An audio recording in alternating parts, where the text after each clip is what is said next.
പ്രിയപ്പെട്ട പ്രേക്ഷകരെ, surgical strike പ്രവചിച്ചതുപോലെ തന്നെയാണ് തദ്ദേശ തെരഞ്ഞെടുപ്പ് ഫലങ്ങൾ പുറത്തു വന്നിരിക്കുന്നത്. UDF-ന് വലിയ മുന്നേറ്റമാണ് ഉണ്ടായിരിക്കുന്നത്. LDF-ന് തിരിച്ചടിയാണ് ഉണ്ടായിരിക്കുന്നത്. പ്രതീക്ഷിച്ചതുപോലെ BJP ശക്തമായൊരു മൂന്നാം ചേരിയായി ഉയർന്നു വന്നിട്ടുമില്ല. ആ കാരണങ്ങളാണ് ഞാൻ ഈ എപ്പിസോഡിൽ നിങ്ങളോട് വിശദീകരിക്കാൻ പോകുന്നത്. നോക്കൂ, ഇപ്പോൾ തന്നെ പാർട്ടികളും മുന്നണികളും ഒക്കെ ഈ പറയുന്ന ഫലം വിലയിരുത്തിക്കൊണ്ടിരിക്കുകയാണ്. അവർ അത് പഠിച്ചുകൊണ്ടിരിക്കുകയാണ്. മൂന്ന് പ്രധാനപ്പെട്ട കാര്യങ്ങളാണ്, മൂന്ന് പ്രധാനപ്പെട്ട നിരീക്ഷണങ്ങളാണ് സർജിക്കൽ സ്ട്രൈക്കിന് നിങ്ങളോട് പറയാനുള്ളത്. ഈ തെരഞ്ഞെടുപ്പ് ചിത്രം എന്താണ് കാഴ്ചവെക്കുന്നത്?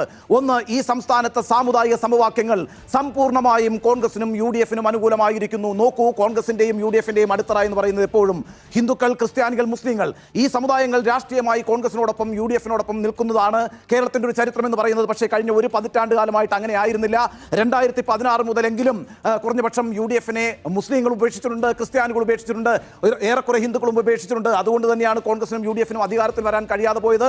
പക്ഷേ ഈ കുറി തദ്ദേശ തെരഞ്ഞെടുപ്പിന്റെ ചിത്രം മുന്നോട്ട് വെക്കുന്ന കാഴ്ച എന്ന് പറയുന്നത് ഹിന്ദുക്കൾ, ക്രിസ്ത്യാനികൾ, മുസ്ലിങ്ങൾ ഈ വിഭാഗങ്ങൾ പൊളിറ്റിക്കലി UDF-മായി അതുപോലെ തന്നെ കോൺഗ്രസുമായി ഐക്യപ്പെടുന്നു എന്നുള്ളതാണ് ഒന്നാമത്തെ സർജിക്കൽ സ്ട്രൈക്കിന്റെ നിരീക്ഷണം. രണ്ടാമത്തത്, ഇതിന്റെ നേർവിപരീതമായ കാര്യമാണ് LDF-നെ സംബന്ധിച്ച് സംഭവിച്ചിരിക്കുന്നത്. നോക്കൂ, LDF-നെ സംബന്ധിച്ച് ഹിന്ദുക്കളിൽ നല്ലൊരു വിഭാഗം ആ പാർട്ടിയെ കൈയൊഴിഞ്ഞിരിക്കുന്നു. മുസ്ലിങ്ങളും ക്രിസ്ത്യാനികളും ഏതാണ്ട് എൻ ബ്ലോക്കായി LDF-ൽ നിന്ന് അകന്നു പോയിരിക്കുന്നു. എങ്കിൽ കൂടിയും പറയട്ടെ, LDF മെച്ചപ്പെട്ട പെർഫോമൻസ് തന്നെയാണ് കാഴ്ചവെച്ചിരിക്കുന്നത്.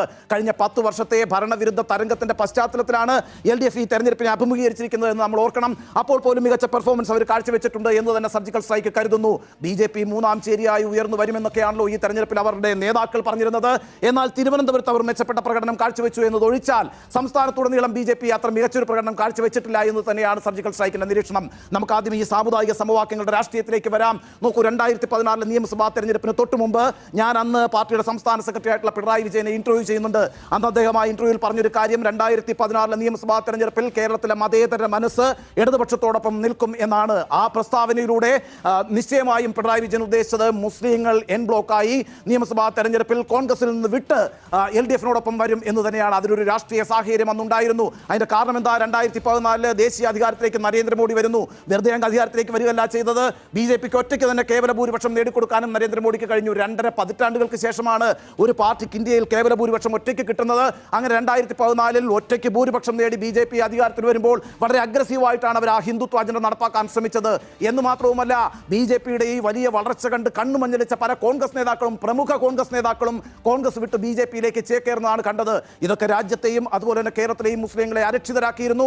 അവരെ സംബന്ധിച്ചിടത്തോളം പിന്നീടുള്ള പ്രതീക്ഷ എന്ന് പറയുന്നത് ഇടതുപക്ഷമായിരുന്നു. അങ്ങനെയാണ് 2016 LDF-നോടൊപ്പം ഈ പറയുന്ന മുസ്ലിം ന്യൂനപക്ഷം കേരളത്തിൽ നിന്നത്. 91 സീറ്റുകളുടെ വലിയ വിജയവുമായിട്ടാണ് ഒന്നാം പിണറായി മന്ത്രിസഭ അധികാരത്തിൽ വരുന്നത്. അത് നിശ്ചയമായും CPM-ന്റെ രാഷ്ട്രീയ ബോധ്യങ്ങളെ സ്വാധീനിച്ചു എന്ന് വേണം കരുതാൻ. കാരണം എന്താണ് CPM കണക്കുകൂട്ടിയത്? ഏതായാലും ഹിന്ദു വോട്ട് ബാങ്ക്, പ്രത്യേകിച്ച് ഈഴവ വോട്ട് ബാങ്ക് തങ്ങളോടൊപ്പമാണ്. അതൊരു ഫിക്സഡ് ഡെപ്പോസിറ്റ് ആണ്. ഇനിയിപ്പോൾ ന്യൂനപക്ഷ വിഭാഗമായ മുസ്ലിങ്ങൾ കൂടി നമ്മളോടൊപ്പം നിന്നാൽ ഒരു കാലത്തും കേരളത്തിൽ UDF-ന് അധികാരം നേടാൻ കഴിയില്ല എന്ന് CPM വിലയിരുത്തി. അതിന്റെ അടിസ്ഥാനത്തിൽ യഥാർത്ഥത്തിൽ മുസ്ലിം പ്രീണനം തന്നെയായിരുന്നു CPM നടത്തിയത്. നമുക്കറിയാമല്ലോ, പലസ്തീൻ വിഷയം വരുമ്പോഴും പൗരത്വ നിയമം വരുമ്പോഴും ഏകീകൃത സിവിൽ കോഡ് പോലുള്ള പ്രശ്നങ്ങൾ വരുമ്പോഴും പെട്ടെന്ന് തന്നെ തെരുവിലേക്ക് ഇറങ്ങി വലിയ പ്രക്ഷോഭങ്ങൾ നടത്തുന്ന CPM-നെയാണ് നമ്മൾ കണ്ടത്. ആ അർത്ഥത്തിൽ CPM മുസ്ലിം പ്രീണനമാണ് നടത്തിക്കൊണ്ടിരിക്കുന്നതെന്ന് വെള്ളാപ്പള്ളി നടേശൻ അടക്കമുള്ള ഈഴവ നേതാക്കൾ അതിശക്തമായി പറഞ്ഞുകൊണ്ടിരുന്നു. ആ സമയത്താണ് BDJS എന്ന് പറഞ്ഞൊരു രാഷ്ട്രീയ പ്രസ്ഥാനം രൂപപ്പെടുന്നത്. ആ പ്രസ്ഥാനം ചെറിയ ഇളക്കമല്ല ഈ പറയുന്ന ഈഴവ വോട്ട് ബാങ്കിൽ ഉണ്ടാക്കിയത്. 2021 നിശ്ചയമായും എല്ലാ ഘടകങ്ങളും LDF-ന് അനുകൂലമായി പ്രവർത്തിച്ചു. അതുകൊണ്ട് തന്നെയാണ് തുടർഭരണം ഉണ്ടായത്. അത് പക്ഷേ ഒരു മഹാമാരിയുടെ സാഹചര്യമായിരുന്നു. 2024 എന്താ സംഭവിച്ചത്? ഈ പറയുന്ന ലോക്സഭാ തെരഞ്ഞെടുപ്പ് നടക്കുന്നു. അടിപതറിപ്പോവുകയാണ് CPM ഇടതുപക്ഷവും. മുസ്ലിംകളെ പ്രീണിപ്പിച്ചതിന്റെ ഭാഗമായിട്ട് ആ വോട്ട് ബാങ്കിൽ ലെഫ്റ്റിനോടൊപ്പം നിന്നില്ല എന്ന് മാത്രമല്ല, മുസ്ലിം പ്രീണനം എന്നൊരു ആരോപണം നേരിട്ട CPM-ന് അതിന്റെ ഹിന്ദു വോട്ട് ബാങ്കിൽ വലിയ ചോർച്ച അനുഭവിക്കേണ്ടി വരികയും ചെയ്തു. അതോടുകൂടി തന്നെ LDF-ഉം CPM-ഉം അതിന്റെ നയം മാറ്റുന്നു. വളരെ പെട്ടെന്ന് തന്നെ ന്യൂനപക്ഷ തീവ്രവാദം ഉന്നയിക്കുന്നു. ജമാഅത്തെ ഇസ്ലാമിയെ അതിശക്തമായി എതിർക്കുന്നു എന്ന് മാത്രവുമല്ല, ജമാഅത്തെ ഇസ്ലാമിയുടെ നിയന്ത്രണത്തിലാണ് മുസ്ലിം ലീഗ്, ജമാഅത്തെ ഇസ്ലാമിയുടെ നിയന്ത്രണത്തിലാണ് അതുപോലെ തന്നെ കോൺഗ്രസ് എന്ന് പറഞ്ഞുകൊണ്ടുള്ള ഒരു പ്രചാരണത്തിനാണ് CPM നേതൃത്വം കൊടുത്തത്. ഈ തദ്ദേശ തെരഞ്ഞെടുപ്പിന് മുമ്പ് 3 വാർത്താ സമ്മേളനങ്ങൾ മുഖ്യമന്ത്രി പിണറായി വിജയൻ നടത്തിയിരുന്നു. ആ 3 വാർത്താ സമ്മേളനങ്ങളിലും ഏറ്റവും ശക്തമായി അറ്റാക്ക് ചെയ്തുകൊണ്ടിരുന്നത് ജമാഅത്തെ ഇസ്ലാമിയെയാണ്. ആ അർത്ഥത്തിൽ മുസ്ലിം ന്യൂനപക്ഷത്തെ എതിർത്തുകൊണ്ട് ഒരു പൊളിറ്റിക്കൽ പോസ്റ്ററിംഗ് ആണ് CPM നടത്തിയത്. എന്തിനായിരുന്നു അത്? ഈ ഹിന്ദു വോട്ട് ബാങ്ക് കൂട്ടത്തിൽ നിർത്തുക എന്നുള്ളത് തന്നെയായിരുന്നു ഉദ്ദേശം. അതിന്റെ ഭാഗമായിട്ടാണെന്നേ അയ്യപ്പ സംഗമം നടത്തിയത്. ആ അയ്യപ്പ സംഗമത്തിൽ NSS-ന്റെ പ്രതിനിധിയായി സംഗീത് കുമാറിനെ കൊണ്ടുവരുന്നു. എന്തിനേറെ പറയുന്നു, മുഖ്യമന്ത്രിയുടെ കൊടിവെച്ച കാറിലാണ് വെള്ളാപ്പള്ളി നടേശൻ അയ്യപ്പ സംഗമത്തിന് വന്നത്. വെള്ളാപ്പള്ളി നടേശൻ വാ തുറക്കുന്നത് തന്നെ മുസ്ലിം വിരോധം പറയാനാണ്. ആ അർത്ഥത്തിലേക്ക് മുസ്ലിം വിഭാഗങ്ങൾക്ക് എതിരായിട്ടുള്ള ഒരു പൊളിറ്റിക്കൽ പോസ്റ്ററിംഗ് നടത്തി ഹിന്ദു വോട്ട് ബാങ്ക് ചേർക്കാം, കൂട്ടത്തിൽ നിർത്താമെന്നാണ് അവർ പ്രതീക്ഷിച്ചത്. എന്താ സംഭവിച്ചത്? നമുക്ക് കോഴിക്കോട് കോർപ്പറേഷൻ മാത്രം ഒന്നെടുക്കാം. കോഴിക്കോടിലെ തെരഞ്ഞെടുപ്പ് ഫലം ഒന്ന് വിലയിരുത്തണമല്ലോ. നമുക്കറിയാവുന്നതുപോലെ മലബാറിൽ നിശ്ചയമായും മുസ്ലിം സമുദായം വലിയൊരു വോട്ട് ബാങ്കാണ്. അവർ UDF-നൊപ്പം ഒപ്പം നിന്നിട്ടുണ്ട്. പക്ഷേ കോഴിക്കോട് എന്ന് പറയുന്നത് ഇടതുപക്ഷത്തിന് അനുകൂലമായി എപ്പോഴും ചിന്തിച്ചിട്ടുള്ള ഒരു ജില്ലയാണ്. എന്താ സംഭവിച്ചത്? കോഴിക്കോട് കോർപ്പറേഷനിൽ അതിശക്തമായ മത്സരമാണ് ഈ പ്രാവശ്യം CPM നേരിട്ടത്. കേവലം 35 സീറ്റുകളാണ് അവർ വിജയിച്ചു വന്നിട്ടുള്ളത്. 76 സീറ്റുകളാണ് കോർപ്പറേഷനിൽ ആകെയുള്ളത്. കേവല ഭൂരിപക്ഷം കിട്ടിയിട്ടില്ല. കഴിഞ്ഞ പ്രാവശ്യം സമഗ്രാധിപത്യമായിരുന്നു CPM-ന്റെ എന്ന് മാത്രവുമല്ല കോൺഗ്രസ് ഒരു വലിയ ഫൈറ്റാണ് കോഴിക്കോട് നടത്തിയത് എന്ന് നമ്മൾ കാണുന്നുണ്ട്. 28 സീറ്റുകളാണ് കേട്ടോ അവിടെ കോൺഗ്രസ് പിടിച്ചത്. 7 സീറ്റുകൾ കൂടി പിടിച്ചിരുന്നെങ്കിൽ ഒരു പക്ഷേ കോൺഗ്രസ് ഈ പറയുന്ന കോഴിക്കോട് കോർപ്പറേഷൻ ഭരിക്കുമായിരുന്നു. ഈ 7 സീറ്റുകളുടെ ഒരു പ്രത്യേകത എന്താണെന്ന് അറിയാവോ? ചില സീറ്റുകളെല്ലാം നഷ്ടപ്പെട്ടിരിക്കുന്നത് 9 വോട്ടിനും 17 വോട്ടിനും 22 വോട്ടിനുമാണ്. ആകെ 249 വോട്ടുകൾ കൂടി കോൺഗ്രസിന് ലഭിച്ചിരുന്നുവെങ്കിൽ ആ കണക്ക് ശ്രദ്ധിക്കണം. 7 വാർഡുകൾ ഈ പറയുന്ന കോൺഗ്രസിന് UDF-ന് നഷ്ടമായത് കേവലം 249 വോട്ടുകൾക്കാണ്. ആ 249 വോട്ട് കിട്ടിയിരുന്നെങ്കിൽ കേരളത്തിൽ ഒരു കോർപ്പറേഷൻ പോലും CPM-ന് ലഭിക്കുമായിരുന്നില്ല. കോഴിക്കോട് കോർപ്പറേഷൻ ലഭിച്ചത് ഈ പറയുന്ന 249 വോട്ടുകൾ അധികമായി CPM-ന് ലഭിച്ചതുകൊണ്ട് മാത്രമാണ്. എന്ന് മാത്രമല്ല അവർ മുന്നോട്ട് വെച്ച ഇസ്ലാമോഫോബിയ ഉണ്ടല്ലോ, ആ ഇസ്ലാമോഫോബിയ ശരിക്കും പറഞ്ഞാൽ ഗുണം ചെയ്തത് കോഴിക്കോട് BJP-ക്കാണെന്ന് കാണാം. 7 സീറ്റായിരുന്നു കഴിഞ്ഞ തവണ കോർപ്പറേഷനിൽ അവർക്കുള്ള ഉണ്ടായിരുന്നതെങ്കിൽ ഇപ്രാവശ്യം 13 സീറ്റുകളാണ്. ഏറെക്കുറെ ഇരട്ടിയായിട്ട് അവരുടെ ശക്തി വർദ്ധിപ്പിച്ചിരിക്കുകയാണ്. എന്ന് മാത്രമല്ല കോഴിക്കോട് മേയറായിരുന്ന ബീന ഫിലിപ്പിന്റെ വാർഡിലാരാ ജയിച്ചു വന്നത്? BJP സ്ഥാനാർത്ഥിയാണ്. കഴിഞ്ഞ 4 പതിറ്റാണ്ട് കാലമായിട്ട് CPM-ന്റെ സ്ഥാനാർത്ഥിയെ വിജയിപ്പിക്കുന്ന ഈ പറയുന്ന വാർഡിൽ നിന്നാണ് ആദ്യമായി BJP അവിടെ ഒരു വാർഡ് മെമ്പർ ഉണ്ടാകുന്നത്. അത് കോഴിക്കോട് മേയറായ ബീന ഫിലിപ്പിന്റെ വാർഡിലായിരുന്നു എന്നുള്ളതും കാരണം. ആ അർത്ഥത്തിൽ കോഴിക്കോട് മുന്നോട്ട് വയ്ക്കുന്ന ചിത്രം എന്ന് പറയുന്നത് കേരളത്തിലെ മുസ്ലിം സമുദായം എൻ ബ്ലോക്ക് ആയിട്ട് UDF-നോടൊപ്പം ചേർന്നിരിക്കുന്നു, കോൺഗ്രസിനോടൊപ്പം ചേർന്നിരിക്കുന്നു എന്നുള്ളതാണ്. മറ്റൊരു പ്രധാനപ്പെട്ട കമ്മ്യൂണിറ്റിയാണല്ലോ ക്രിസ്ത്യൻ കമ്മ്യൂണിറ്റി. അവരുടെ നിലപാടെന്തായി ഈ പ്രാവശ്യത്തെ തെരഞ്ഞെടുപ്പിൽ?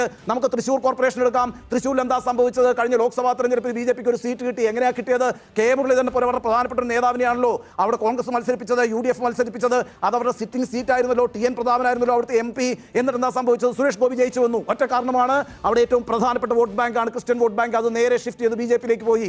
ഇപ്പൊ എന്താ സംഭവിച്ചത്? തൃശ്ശൂർ കോർപ്പറേഷനിൽ ബഹുദൂരം മുന്നിൽ നിന്നുകൊണ്ടാണ് ആ കോർപ്പറേഷനെ കോൺഗ്രസ് പിടിച്ചെടുത്തിരിക്കുന്നത്. അതിന്റെ കൃത്യമായ അർത്ഥം എന്ന് പറയുന്നത് ക്രിസ്ത്യൻ വോട്ട് ബാങ്ക് കൃത്യമായി UDF-ലേക്ക് മാറിയിരിക്കുന്നു എന്നുള്ളത് തന്നെയാണ്.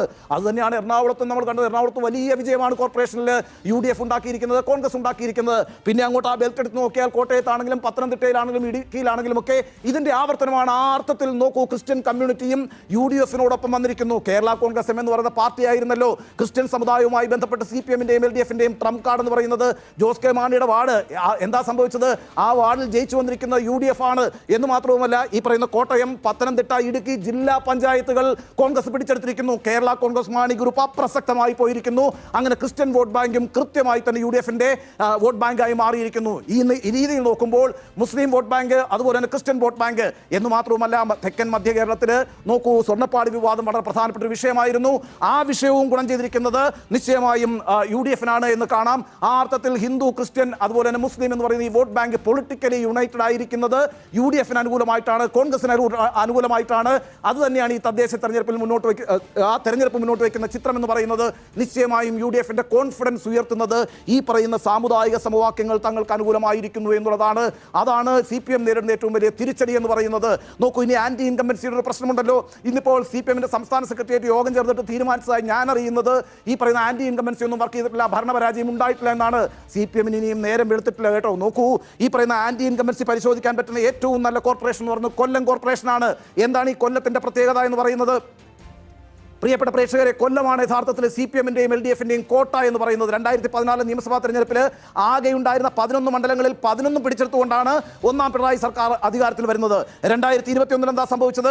ആകെ ഉണ്ടായിരുന്ന 11 മണ്ഡലങ്ങളിൽ 9 മണ്ഡലങ്ങളും CPM-നായിരുന്നു, LDF-നായിരുന്നു. ആ അർത്ഥത്തിൽ കൊല്ലമാണ് CPM-ന്റെ കോട്ട. കണ്ണൂരേക്കാളും വലിയ കോട്ടയാണ് LDF-നെ സംബന്ധിച്ച്. CPM-നെ സംബന്ധിച്ച് ഈ പറയുന്ന കൊല്ലം എന്ന് പറയുന്നത് അവിടെ മത്സ്യത്തൊഴിലാളികളുണ്ട്, കശുവണ്ടി തൊഴിലാളികളുണ്ട്, ഹിന്ദു ഈഴവ വോട്ട് ബാങ്ക് വലിയ ശക്തമായ വോട്ട് ബാങ്കാണ്. ആ അർത്ഥത്തിലൊക്കെ സാമുദായികവും പൊളിറ്റിക്കലായ സമവാക്യങ്ങളെല്ലാം LDF-ന് അനുകൂലമായി നിരന്തരം പ്രവർത്തിക്കുന്ന സ്ഥലമാണ് കൊല്ലം കോർപ്പറേഷൻ.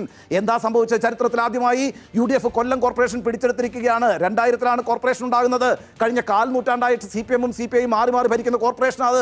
അവിടെയാണ് എല്ലാ സമവാക്യങ്ങളും അനുകൂലമായിരുന്നിട്ട് കൂടിയും ഈ പറയുന്ന LDF-ന് വലിയ തോൽവി ഉണ്ടായിരിക്കുന്നത്, തിരിച്ചടി ഉണ്ടായിരിക്കുന്നത്. ഒരർത്ഥത്തിൽ കൊല്ലത്തെ വിജയം എന്ന് പറയുന്നത് അത്ഭുത പരതന്ത്രമാക്കിയിരിക്കുന്നത് കോൺഗ്രസ് നേതൃത്വം തന്നെയാണ്.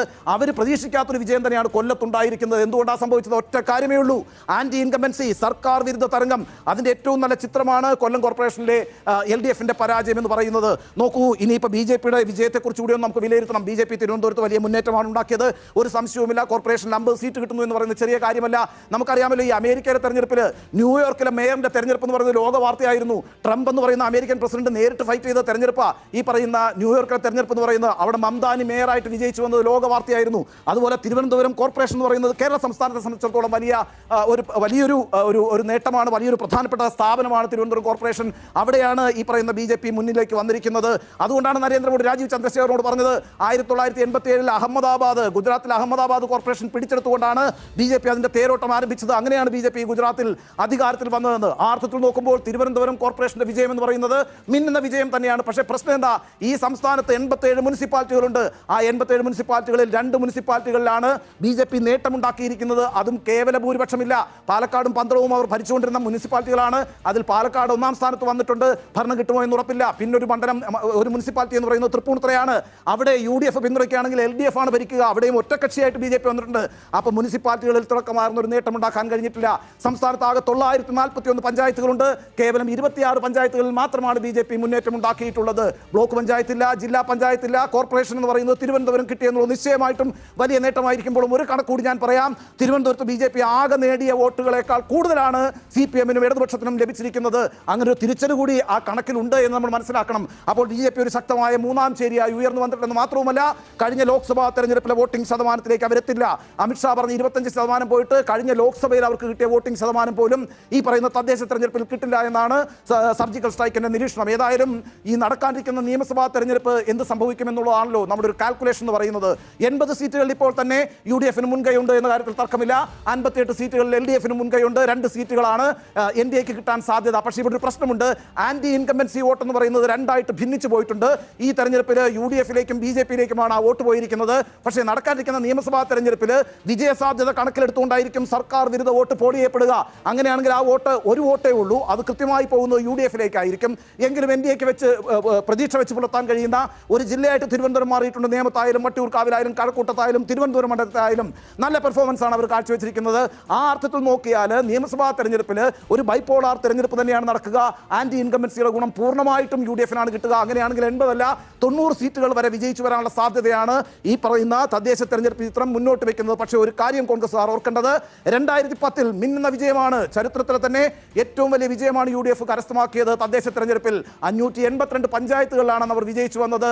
ഏതാണ്ട് 3 കോർപ്പറേഷനുകളും അവർക്ക് വിജയിച്ചു വരാൻ കഴിഞ്ഞിരുന്നു. പക്ഷേ 2011 തെരഞ്ഞെടുപ്പിൽ ഇഞ്ചോടിഞ്ച് പോരാട്ടമാണ് നടന്നത്.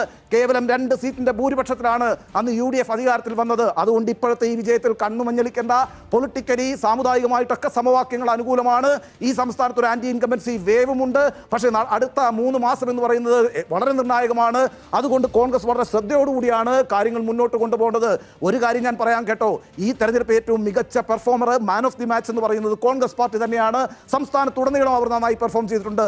ലീഗാണെങ്കിലും മറ്റ് ഘടകകക്ഷികളാണെങ്കിലും അവരുടെ പോക്കറ്റുകളിലാണ് ഏറ്റവും നന്നായി പെർഫോം ചെയ്തിട്ടുള്ളത്.